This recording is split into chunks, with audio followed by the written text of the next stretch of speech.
नमस्कार प्रिय मित्रों, मैं अमित कुमार हमारे इस YouTube चैनल पर आपका बहुत बहुत स्वागत करता हूं। जैसा कि आप सबको विदित है कि हमने एक YouTube चैनल बनाया है ग्रामीण स्कूल क्लास के नाम से, जिसका मुख्य उद्देश्य जो अपने ग्रामीण क्षेत्र के बच्चों को अच्छी शिक्षा देना है।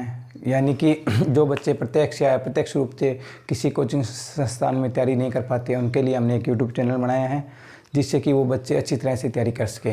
तो सबसे पहले अपने आज कक्षा 8 से स्टार्ट करते हैं। कक्षा 8 की गणित विषय की पहली प्रश्नावली से, जिसका नाम है परिमेय संख्या। एक बार के लिए अपने परिमेय संख्याओं की ओर न जाते हुए बिल्कुल ही बेसिक चीज़ें बताऊंगा आपको, फिर अपने 1.1 पर चलेंगे, ठीक है ना। तो स्टार्ट करते हैं।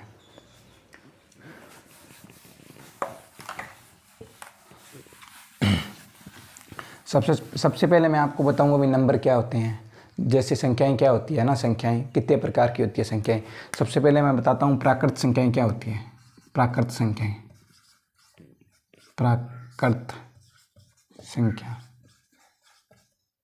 प्राकृत का अर्थ है यानी प्रकृति में जो पहले संख्याएं थी वो प्राकृत संख्याएं कहलाती है। प्रकृति में 1 से स्टार्ट संख्याएं थी, 1 2 3 4 5 ऐसे करते करते अनंत तक की संख्याओं को मैं प्राकृत संख्या बोल सकता हूँ। यानी प्राकृत संख्याएं 1 से स्टार्ट होती है। कहाँ से स्टार्ट होती है? 1 से। जैसे 1 2 3 4 5 ऐसे करते करते अनंत तक की संख्याओं को मैं क्या बोल सकता हूँ? प्राकृतिक संख्याएं, ठीक है ना। तो इन प्राकृतिक यानी इंग्लिश में बोलते हैं नेचुरल नंबर, यानी इन प्राकृतिक संख्याओं में जीरो को शामिल कर लूँ। किसको? जीरो को मैंने शामिल कर लिया इन प्राकृतिक संख्याओं में। इन प्राकृतिक संख्याओं में मैंने जीरो को शामिल कर लिया। 0 1 2 3 4 5 ऐसे करते करते अनंत तक की संख्याओं को मैं बोलूँगा इन प्राकृतिक यानी नेचुरल नंबर में मैंने जीरो को शामिल कर लिया तो हो जाएंगी पूर्ण संख्याएं, यानी पूर्ण संख्याएं, होल नंबर। इंग्लिश में बोलते हैं होल नंबर और हिंदी में बोलते हैं पूर्ण संख्याएं। पूर्ण संख्याएं, प्राकृतिक संख्याएं, ठीक है ना। ये ऊपर वाली होती है, 1 से स्टार्ट होती है वो संख्या प्राकृतिक संख्याएं होती है, और जो 0 से स्टार्ट होती है वो होती है पूर्ण संख्याएं, ठीक है ना।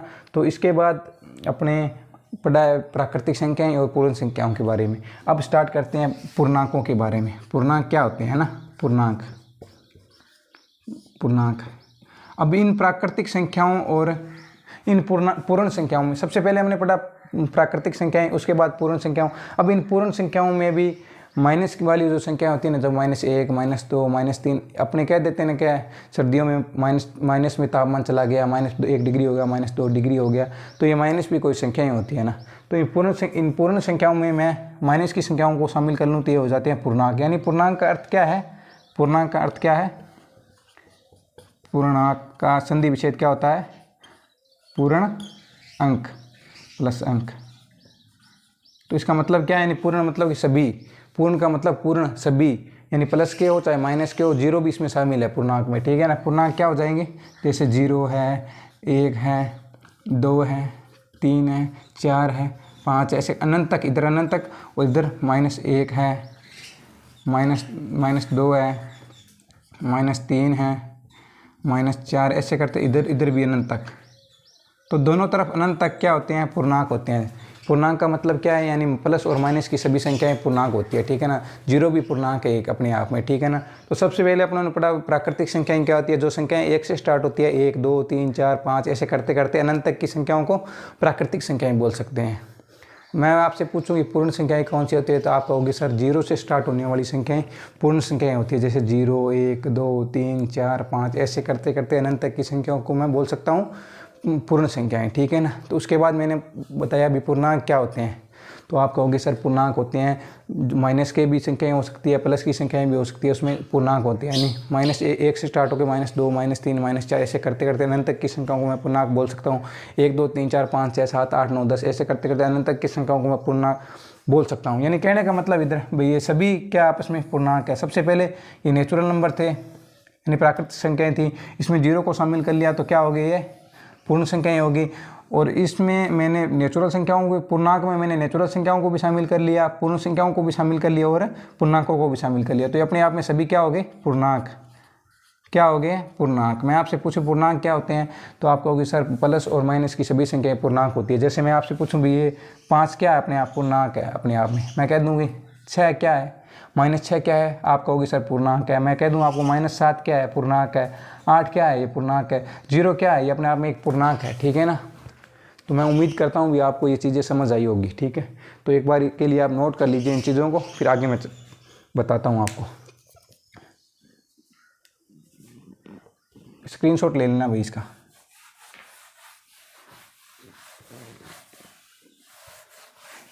तो अब अपने चलते हैं इन पूर्णांकों को जोड़ना, यानी जोड़, ठीक है ना, जो बोलते हैं योग बोलते हैं इसे, पूर्णांकों को जोड़ना को। अब पूर्णांकों को जोड़ा कैसे जाता है, देखो भी, सबसे पहले मैं आपको बता दूं, मैं 1.1 से स्टार्ट कर सकता था। मैं चाहता तो 1.1 का पहला क्वेश्चन आपसे करवा सकता था, लेकिन मैं आपको बेसिक चीज़ें बता रहा हूं जो आपको भविष्य में हमेशा काम आएगी। अपने ग्रामीण परिवेश में है क्या कि बच्चों को बेसिक चीज़ों का ज्ञान नहीं है और वो सीधे क्वेश्चन की ओर ले जाते हैं। अधिकतर यूट्यूब वाले होते हैं जो बच्चों को सीधे क्वेश्चन पर ले जाते हैं और बच्चों को वो क्वेश्चन समझ नहीं आते और वो रट्टे मारते हैं, उसका कोई मतलब नहीं होता। तो मैं आपको बिल्कुल धीरे धीरे चीज़ें बताऊंगा और उसके बाद आप खुद ही क्वेश्चन कर लोगे, ठीक है ना। तो मैं आप बताता हूँ पूर्णांकों को जोड़ना। मैं कह दूँ भी 5 क्या है, आप कहोगे पूर्णांक है, +5 ये भी पूर्णांक है, तो इसको जोड़ दिया मैंने। अपने पूर्णांक को इसको आसानी से जोड़ सकते हैं। कितना आया उत्तर, 10 आया, आया कि नहीं आया। तो ये क्या माइनस क्या है, -5 क्या है, ये भी अपने आप पे पूर्णांक है। मैंने क्या बोला, पूर्णांक माइनस की भी संख्याएं हो सकती है, प्लस की भी संख्याएं हो सकती है। माइनस वाली संख्याओं को बोलते हैं ऋणात्मक पूर्णांक और प्लस वाली संख्याओं को बोलते हैं धनात्मक पूर्णांक, ठीक है ना। तो मैं इन -5 यानी जोड़ना, +5 -5 और +5 को मैंने क्या किया, जोड़ा। ये +5 है, ये -5 है, इनको जोड़ा तो उत्तर कितना आएगा, उत्तर आएगा 0। 0 कैसे आया, क्योंकि -5 और +5 हमेशा घटते हैं। ये एक चीज़ हमेशा ध्यान रखिए, -5 +5 हमेशा घटेंगे। यदि कोई भी संख्या हो, यदि माइनस और प्लस होती है तो हमेशा घटेगी, और प्लस और माइनस होती है फिर भी घटेगी। वो कैसे, आपको बताता हूँ। जैसे मैंने बोल दिया 7 - 5, यानी ये जिसके आगे मैं कुछ भी नहीं लिखूँ ना तो वो समझना संख्या प्लस की है। क्या कह रहा हूँ मैं, जिस संख्या के आगे कोई चिन्ह ना होना वो समझना वो किसकी है, प्लस की, यानी धनात्मक पूर्णांक है वो, ठीक है ना। तो अपने ये है प्लस का 7 है, मैं सीधे लिख देता हूँ, प्लस का 7 है, -5 है, उत्तर कितना आएगा, उत्तर आ गया 2, ठीक है ना, 2। अब आगे और चलते हैं अपने एक बार के लिए। अब आगे मैं लिख दूँ -9 है, प्लस का 5 है, ये क्या होगा, मैंने आपको बताया है प्लस माइनस प्लस हमेशा ही घटता है, माइनस प्लस घटता है, माइनस प्लस हो गया, माइनस की संख्या है, ये प्लस की संख्या हमेशा घटेगी। कितना आया, 5, 9 में से 5 गए 4। क्या ये सही है क्या, बिल्कुल नहीं है, क्योंकि इसमें चिन्ह किसका आएगा, माइनस का चिन्ह है। माइनस का चिन्ह क्यों आया, क्योंकि जो माइनस की संख्या बड़ी है, जिसका क्या संख्यात्मक मान बड़ा है, उसी का चिन्ह आएगा, ठीक है ना। मैं आपसे पूछूं -5 + 9 कितना उत्तर आएगा, तो आप कहोगे सर प्लस माइनस प्लस हो तो हमेशा घटेगा और प्लस माइनस हो तो भी घटेगा, ठीक है ना। तो मैंने 9 में से 5 घटाए, कितना उत्तर आया, 4। प्लस का या माइनस का, प्लस का आएगा, प्लस का। मैंने क्या बोला आपको भाई, जिस किसी संख्या के आगे प्लस माइनस नहीं लगा वो समझना वो धनात्मक संख्या है, यानी प्लस की संख्या है। तो मैं प्लस को 4 को 4 लिख देता हूँ यहाँ पे, ठीक है ना। तो इससे क्या साबित हो रहा है कि प्लस या माइनस हो तो हमेशा घटेगा, यानी माइनस और प्लस हो फिर भी घटेगा। मैं आपको दोबारा समझाता हूँ एक बार के लिए।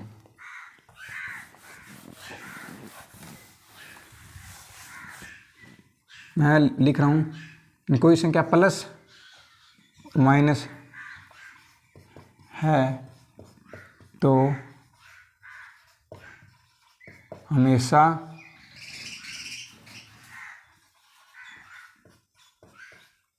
घटती है, हमेशा घटती है। और चिन्ह किसका आता है, जो संख्या घटती है और चिन्ह जो संख्या बड़ी होती है उसका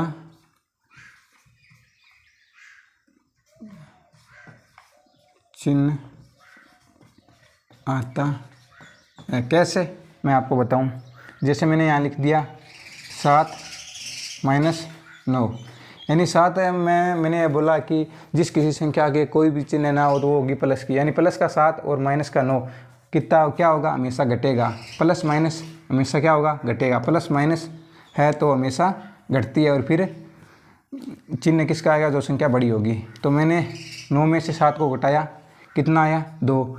अब चिन्ह किसका लगेगा, जो संख्या कौन सी बड़ी है, 9 संख्या बड़ी है, तो क्या माइनस का लगा दूँ। चिन्ह किसका, माइनस का बड़ा है, ठीक है ना। तो एक और उदाहरण लेते हैं अपने। मैं कह दूँ 8 माइनस 8 प्लस 3, ये क्या होगा, ये भी घटेगा। कैसे, मैंने बोला है कि चाहे प्लस हो चाहे माइनस प्लस हो, ठीक है ना, चाहे हो माइनस हो प्लस, चाहे प्लस माइनस प्लस हो और प्लस माइनस हो, तो हमेशा घटती है। और चिन्ह किसका आता है, जो संख्या बड़ी होती है। तो -8 + 3 है, तो क्या होगा, हमेशा घटेगी। तो मैंने 8 में से 3 घटाया, कितना आया, 5 आया। किसका आया, प्लस का या माइनस का। तो सर आप कहोगे प्लस माइनस का आएगा, क्यों आएगा, क्योंकि ये संख्या किसकी है, बड़ी संख्या माइनस की है, ठीक है ना। तो मैं उम्मीद करता हूँ भी ये चीज़ें आपको एक बार के लिए समझ आई होगी। मैं क्या समझाना चाहता हूँ भी, आसानी से पूर्णांकों का जोड़ कैसे होता है, कैसे नहीं होता, ठीक है ना। तो एक बार के लिए ये लिखिए आप, ठीक है ना, नोट कीजिए। फिर मैं बताता हूँ कोई संख्या में, जैसे माइनस माइनस क्या होते हैं, हमेशा माइनस माइनस हमेशा माइनस माइनस हमेशा आपस में जुड़कर प्लस प्लस हो जाते हैं, यानी आपस में जुड़ जाते हैं। माइनस माइनस हमेशा आपस में जुड़ जाते हैं, यानी योग होता है ना, यानी इनका योग होता है, ठीक है ना। ये कैसे है, मैं बता रहा हूँ आपको। जैसे -5 है, यहाँ पे -5 -4 लिख दिया, तो क्या होगा, इसमें माइनस माइनस आपस में प्लस हो जाएगा। कैसे हो जाएगा, तो -9 आ जाएगा। 9 क्यों आया, क्योंकि ये हमेशा माइनस माइनस हमेशा क्या जुड़ेंगे तो सही, लेकिन चिन्ह किसका आएगा, माइनस का आएगा। वो एक बार डिटेल से मैं आपको दूसरी क्लास में बताऊंगा, एक बार के लिए आप समझिए भाई। माइनस माइनस हमेशा जुड़ता है और चिन्ह किसका रहता है, माइनस का। आपस में जुड़ जाते हैं और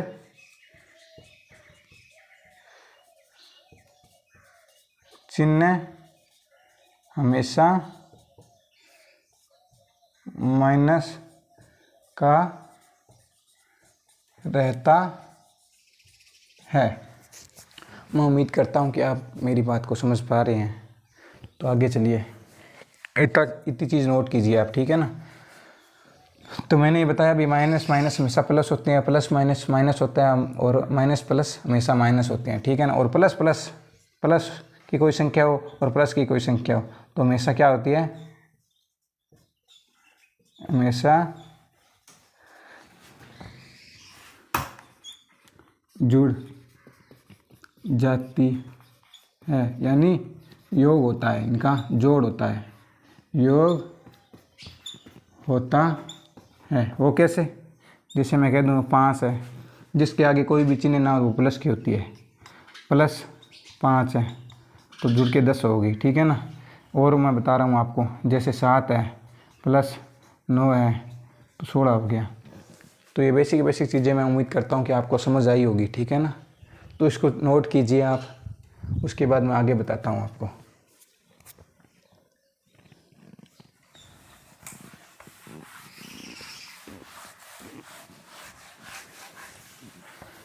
सबसे पहले अपनों ने क्या पढ़ा, प्राकृत संख्याओं के बारे में पढ़ा। उसके बाद मैंने पूर्ण संख्याएं बताई। प्राकृत संख्याएं यानी 1 से स्टार्ट होने वाली संख्याओं को मैंने प्राकृत संख्याएं बोली। 1 2 3 4 ऐसे करते करते अनंत तक की संख्याओं को मैंने प्राकृत संख्याएं बोला है।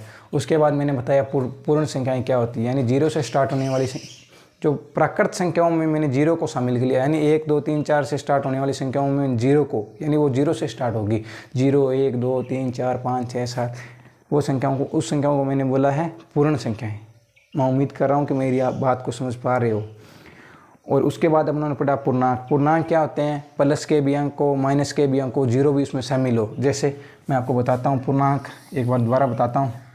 जैसे ये 0 है, ये 1 है, 2 है, 3 है, 4 है, 5, ऐसे करते करते अनंत तक की संख्याओं को इधर और अपने 0 के बाईं तरफ 2 3 है, 4 है, 5, इधर भी अनंत तक की संख्या को क्या बोला मैंने? पूर्णांक बोला। ठीक है ना।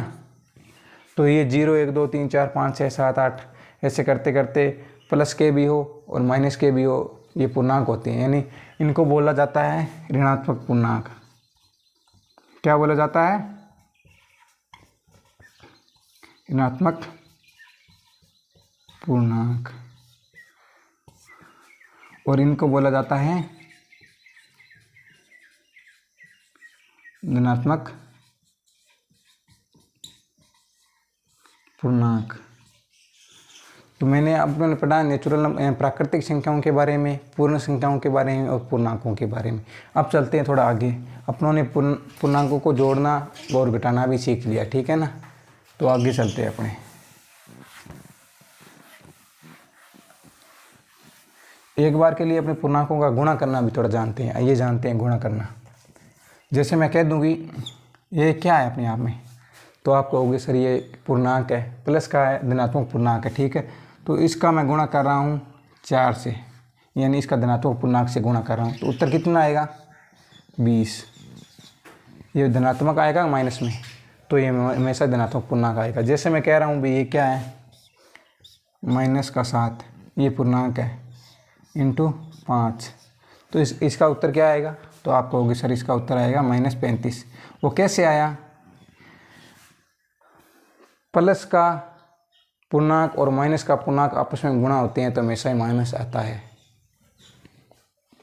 क्या बोला मैंने? प्लस इंटू माइनस, प्लस गुणा माइनस हमेशा उत्तर माइनस में ही आता है। ठीक है। और अब मैं बताता हूँ आगे माइनस में भाई, माइनस के बारे में। माइनस इंटू माइनस क्या होते हैं? मैं कह दूँ कि -7 है इंटू -2 है, तो उत्तर किस में आएगा? तो आप कहोगे सर 14 आएगा। हमेशा ध्यान रखिए माइनस का गुणा माइनस से करने पर प्लस की संख्या आती है, प्लस हो जाता है। ठीक है ना। माइनस इंटू माइनस करने पर प्लस हो जाता है। ठीक है। तो मैं और उदाहरण लेता हूँ। जैसे मैंने ले लिया -5 गुणा -4, तो उत्तर कितना आएगा? 20। ठीक है ना। तो माइनस का 4 और माइनस का 5 हमेशा गुणा हुई तो प्लस की संख्या बन गई। ठीक है ना। तो मैं यहाँ लिख देता हूँ माइनस इंटू माइनस हमेशा गुणा करने पर प्लस की हो जाती है।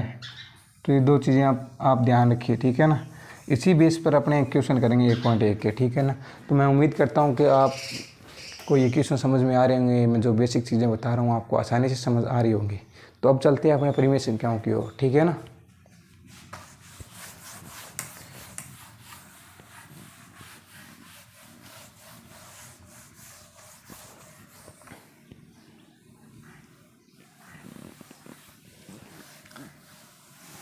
तो सबसे पहले अपने पढ़ा प्राकृतिक संख्याओं के बारे में, पूर्ण संख्याओं के बारे में और पूर्णांकों के बारे में। अब अपने चलते हैं परिमेय संख्याओं के बारे में। थोड़ा ध्यान से समझिए। ये परिमेय संख्याएं अपनी 1.1 प्रश्नावली का नाम है परिमेय संख्या।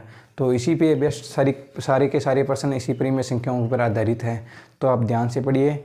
मैं उम्मीद करूँगा कि आपको सारी चीज़ें समझ आ रही होंगी, ठीक है ना। तो अब स्टार्ट करते हैं अपने परिमेय संख्या। तो मैं सबसे पहले इसकी परिभाषा लिखता हूँ, डेफिनेशन लिखता हूँ इसकी।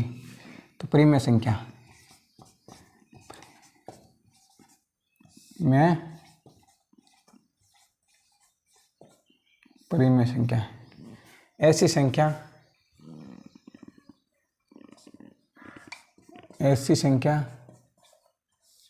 जिसे हम P/Q के रूप में लिख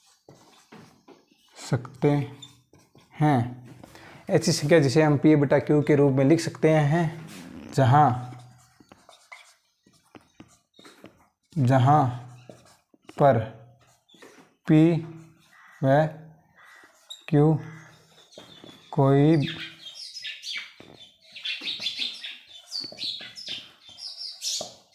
पूर्णांक हो और Q बराबर 0 नहीं होना चाहिए।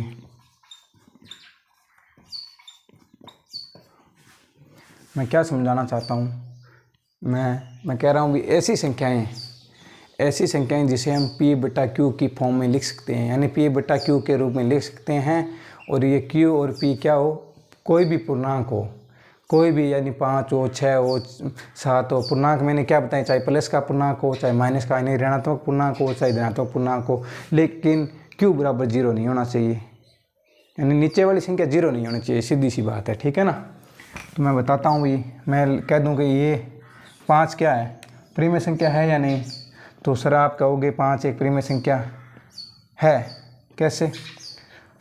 तो मैंने 5 के नीचे 1 लगा दिया, कोई फ़र्क पड़ा क्या, कोई फ़र्क नहीं पड़ा। कोई भी संख्या के नीचे अपने 1 लगाने से नीचे 1 लगा दिया तो कोई फ़र्क नहीं पड़ेगा, इस पर कोई इफेक्ट नहीं पड़ेगा।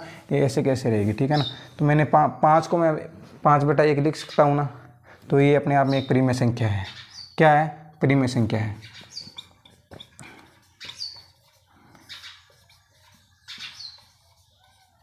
मैं कह दूँ 5/7, तो ये P/Q के रूप में है कि नहीं। P हो गया 5 और Q हो गया 7। तो ये Q बराबर 0 तो नहीं है ना, तो नहीं है। तो ये भी एक परिमेय संख्या है।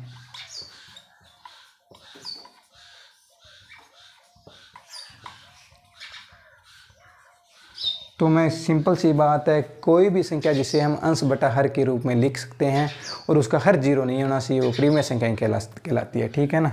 जैसे मैंने लिख दिया 5/9, तो ये परिमेय संख्या है। तो सर आप कहोगे कि परिमेय संख्या है। क्या है, परिमेय संख्या है।